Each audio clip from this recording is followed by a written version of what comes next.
सरपंच संतोष देशमुख हत्येप्रकरणी वाल्मिक कराडसह 4 आरोपींची बँक खाती गोठवली। आरोपींच्या ठशाचे निशाण जुळल्याची माहिती।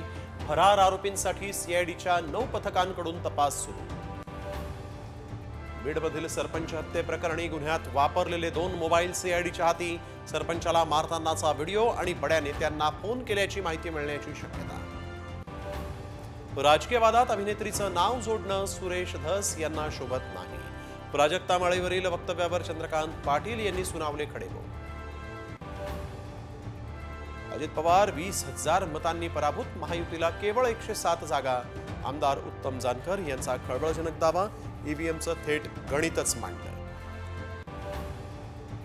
पुण्यात भिंतींवर हिरवा रंग, चादर फुलंही चढवली। पुणे शहरातल्या सदाशिव पेठेतला प्रकार। मेधा कुलकर्णींनी भिंतीवर चढवला भगवा रंग। वर्षाचा शेवटचा वीकेंड सेलिब्रेशनसाठी कोकण, थंड हवेच्या ठिकाणी पर्यटकांची गर्दी।